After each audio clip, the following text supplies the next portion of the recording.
코로나19 피해를 입은 소상공인 자영업자의 신용회복과 재기를 지원하는 새출발기금이 출범한 지 어느덧 1년이 넘었습니다.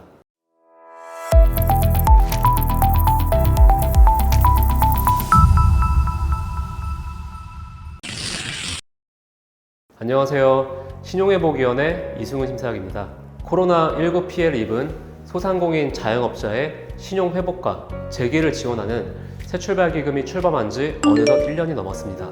새출발기금은 크게 부실차주와 부실우려차주로 구분할 수 있는데요. 다들 아시는 것처럼 우리 위원회는 부실우려차주의 새출발기금 채무조정을 담당하고 있습니다. 새출발기금 채무조정은 일반적인 개인 채무 조정과 가장 큰 차이점이 있죠. 바로 금융회사가 동의를 하지 않은 채권은 새출발기금 주식회사로 양도된다는 점입니다. 개인 채무 조정은 금융회사들이 채무 조정안에 대한 동의가 50% 이상이면 확정되고 이후 원금 혹은 원리금을 변제 계획에 따라 잘 납부하시면 되니 확정 이후에 크게 신경 쓸 일이 없던 것이 사실입니다. 그런데 새출발기금의 경우는 조금 이야기가 다르죠. 새출발기금 협약에 따라 부실우려차주 새출발기금 채무조정, 즉 중개형 채무조정에 참여하는 금융회사들은 채무조정안에 대해 동의를 하지 않을 경우 해당 금융회사의 채권은 새출발기금이 매입하도록 되어 있습니다. 그래서 새출발기금을 신청했고 채무조정안에 동의를 하지 않은 채권 금융회사가 있는 경우에 채무조정안이 확정되었더라도 채권 양도 통지서 우편 등기를 받게 되는 것입니다. 따라서 채권 양도에 대한 우편물을 받더라도 당황하지 마시고 새출발기금 채무조정이 절차대로 잘 진행되고 있다고 생각하시면 좋겠습니다. 실제로 위원회 카페 글을 살펴보면 부실우려차주 새출발기금 채무조정을 신청하고 채권 양도 통지서를 받은 뒤에 정확한 내용을 알지 못해 걱정을 하시는 분들이 많이 있습니다.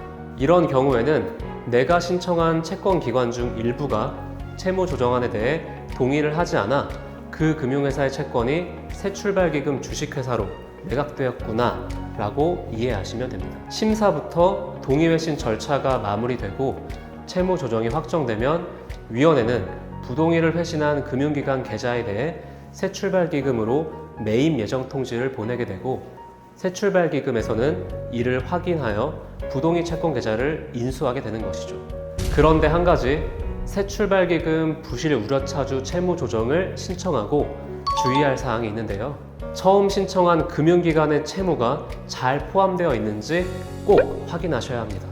다들 아시는 것처럼 신용회복 절차는 금융기관들의 의결권 50% 이상일 경우 확정이 되는데요. 만약 신청한 금융기관들 중 부동의를 한 기관이 있지만 의결권 50% 이상 동의되어 부동의를 한 기관도 채무조정안에 포함이 된다면 채무조정 확정 이후에 새출발기금으로 채권자가 변경되고 해당 채권은 채무조정안에 그대로 포함되어 있기 때문에 채무조정을 신청하신 분들께서 추가로 해주셔야 할 것은 없습니다.